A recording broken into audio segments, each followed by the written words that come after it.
Multi modal connectivity सुनिश्चित होगी। मालगाड़ियों के लिए अलग से जो ट्रैक बिछाया जा रहा है, उससे भी ये पोर्ट जुड़ेगा और दूसरे हाईवे, रेलवे नेटवर्क से भी बेहतर कनेक्टिविटी होगी। पीएम गति शक्ति नेशनल मास्टर प्लान ये कनेक्टिविटी की परियोजनाओं को और नया बल देने वाली है। यानी भावनगर का ये पोर्ट आत्मनिर्भर भारत के निर्माण में बड़ी भूमिका निभाएगा और रोजगार के सैकड़ों नए अवसर यहां बनेंगे। यहां भंडारण, ट्रांसपोर्टेशन और लॉजिस्टिक्स से जुड़े व्यापार कारोबार का विस्तार होने वाला है। ये बंदरगाह गाड़ियों की स्क्रैपिंग, कंटेनर उत्पादन और धौलेरा स्पेशल इन्वेस्टमेंट रीजन जैसे बड़े प्रोजेक्ट की भी जरूरतों को पूरा करेगा। इससे यहां नए रोजगार बनेंगे, स्वरोजगार की संभावनाएं बनेगी। साथियों, अलंग को दुनिया के बड़े शिप ब्रेकिंग यार्ड में से एक के लिए जाना जाता है। शायद ही कोई ऐसा हो जिसको अलंग का पता न हो। केंद्र सरकार ने जो नई व्हीकल स्क्रैपिंग पॉलिसी यानी पुरानी गाड़ियों को स्क्रैप करने के लिए जो नीति बनाई, वो जब लागू होगी, मैं साथियों दावे से कहता हूं पूरे हिंदुस्तान में ये व्हीकल स्क्रैपिंग पॉलिसी का सबसे पहले और सबसे ज्यादा लाभ किसी को मिलने वाला है तो आप लोगों को मिलने वाला है। इसका कारण है अलंग के पास तो स्क्रैपिंग से जुड़ी विशेषज्ञता है। बड़े बड़े जहाजों को कैसे स्क्रैप किया जाता है उसकी उनको जानकारी है। ऐसे में जहाजों के साथ साथ दूसरे छोटे वाहनों की स्क्रैपिंग का भी देश का ये बड़ा सेंटर बन सकता है। भावनगर के मेरे होनहार उद्यमियों को मुझे ये याद दिलाने की जरूरत नहीं है कि वो विदेशों से भी ये छोटी छोटी गाड़ियां लाकर उन्हें यहां स्क्रैप करने का काम भी शुरू कर देंगे।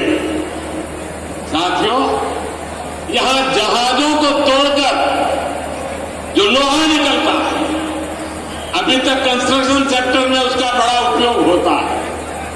हाल ही में हमने देखा है कि कंटेनरों के लिए किसी एक ही देश पर अति निर्भरता से कितना बड़ा संकट खड़ा हो सकता है। भावनगर के लिए ये भी एक नया अवसर है और बड़ा अवसर है। एक तरफ वैश्विक व्यापार में भारत की हिस्सेदारी बढ़ रही है और दूसरी तरफ दुनिया भी कंटेनर्स के मामले में भरोसेमंद सप्लायर की तलाश में है। पूरी दुनिया को लाखों कंटेनर की जरूरत है।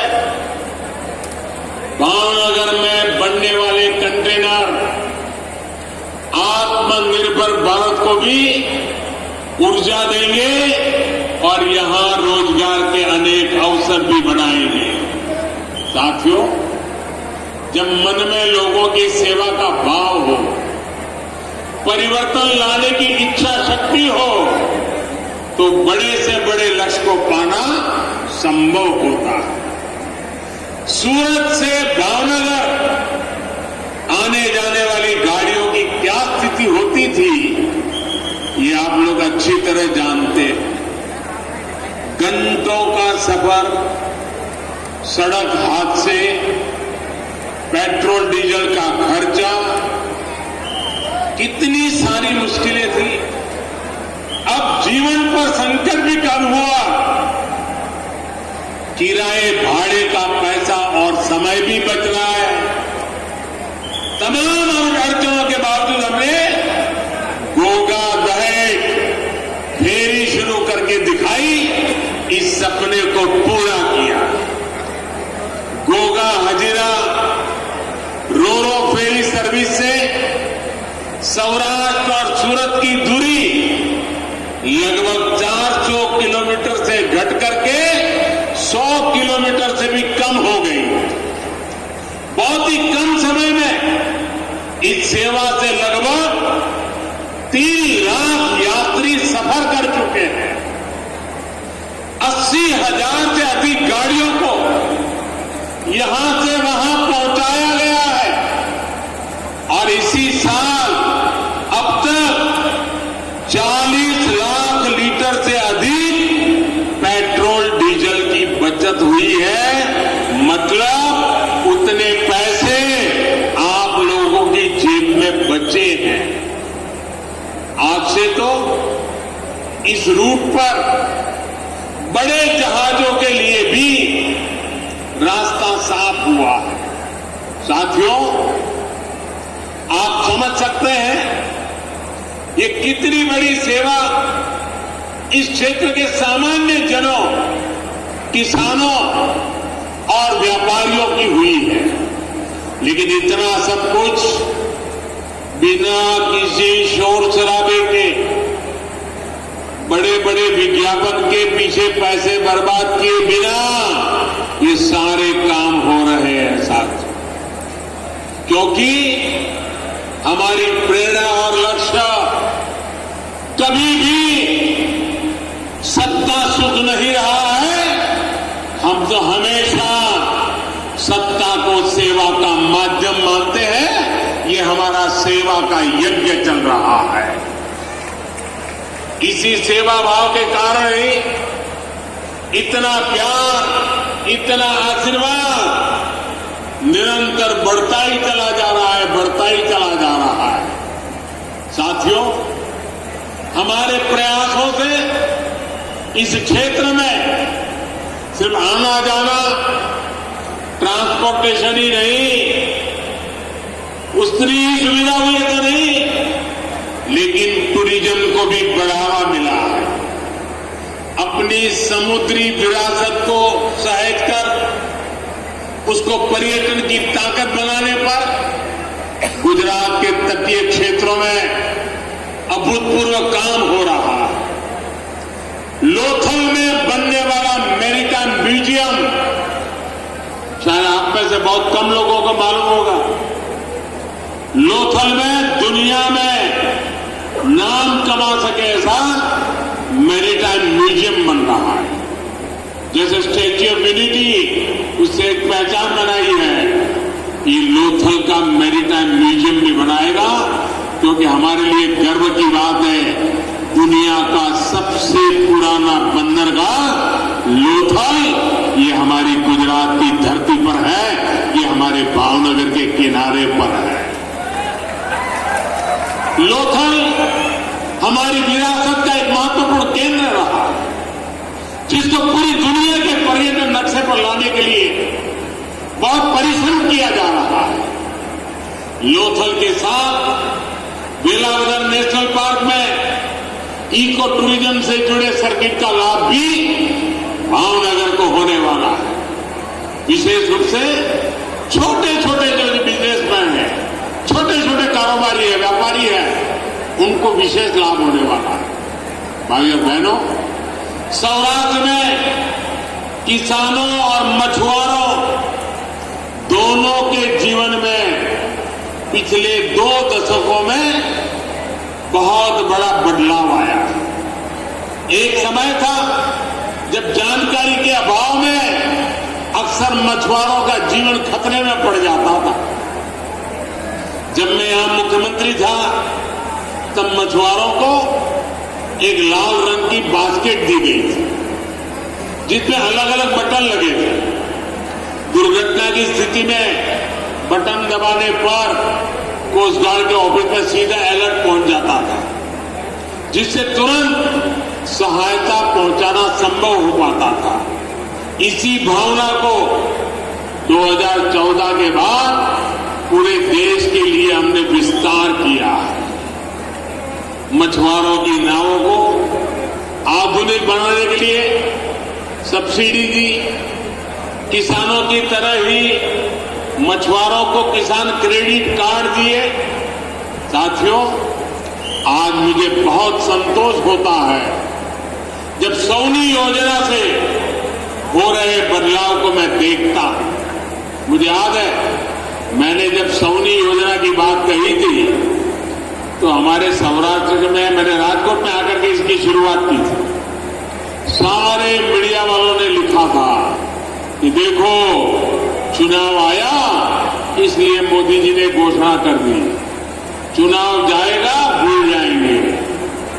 लेकिन मैंने सबको गलत सिद्ध कर दिया।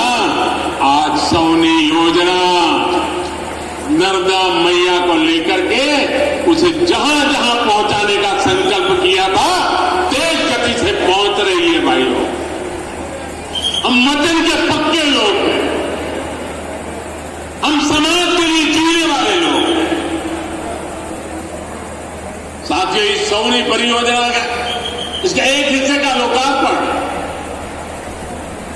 आज होता है और दूसरे हिस्से पर काम शुरू होता है। हम काम रुकने नहीं देते। आज भी जिस हिस्से का लोकार्पण हुआ है उससे भावनगर और अमरेली जिले के अनेक डैम तक पानी पहुंच रहा है। इसे भावनगर के गारियादार, जेसर और महुआ तालुका और अमरेली जिले के राजूला और खांबा तालुका अनेक गांव के किसानों को लाभ होने वाला। भावनगर, गिर सोमनाथ, अमरेली, बोटाद, जूनागढ़, राजकोट, पोरबंदर, इन जिलों के सैकड़ों गांवों और दर्जनों शहरों तक पानी पहुंचाने के लिए भी आज काम नए सिरे से जोड़ा गया है। भाइयों और बहनों, अभाव को दूर करना और जो विकास में पीछे छूट गया उसका हाथ पकड़कर आगे ले जाना, ये डबल इंजन सरकार की प्रतिबद्धता है। गरीब से गरीब को जब साधन मिलते हैं, जब सरकार उनको संसाधन देती है तो वो अपनी तकदीर बदलने में जुट जाता है। वो दिन रात मेहनत करता है और गरीबी से लड़ाई लड़के गरीबी को परास्त करता है। गुजरात में हम अक्सर गरीब कल्याण मेले का आयोजन करते थे। ऐसे ही एक कार्यक्रम के दौरान यहां भावनगर में एक बहन को मैंने 3 पहिए वाली साइकिल दी थी, दिव्यांग बहन थी। तो उसने मुझे क्या कहा, आप देखिए मिजाज देखिए भावनगर के लोगों का, गुजरातों का स्पिरिट देखिए। मुझे बराबर याद है उस बहन ने कहा कि मुझे तो साइकिल चलाना आता नहीं है, मुझे तो इलेक्ट्रिक ट्राइसिकल दीजिए। ये मिजाज है मेरे गुजरात का, ये मिजाज है मेरे भावनगर का। और ये जो विश्वास था, उस बहन के मन में जो भरोसा था, वो भरोसा मेरी सबसे बड़ी पूंजी है। भाई, गरीबों के यही सपने, यही आकांक्षा है मुझे निरंतर काम करने की ऊर्जा देती है। आपके आशीर्वाद से ये ऊर्जा बनी रहे, अब निरंतर आपका प्यार बढ़ता चला जा रहा है।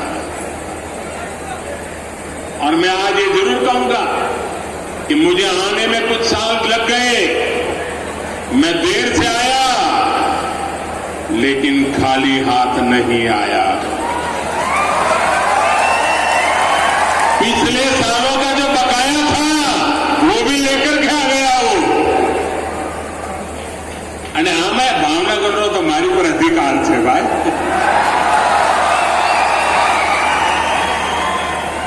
તમે ભાવનગર આવો અને નરસિંહ બાબાના ગાંઠિયા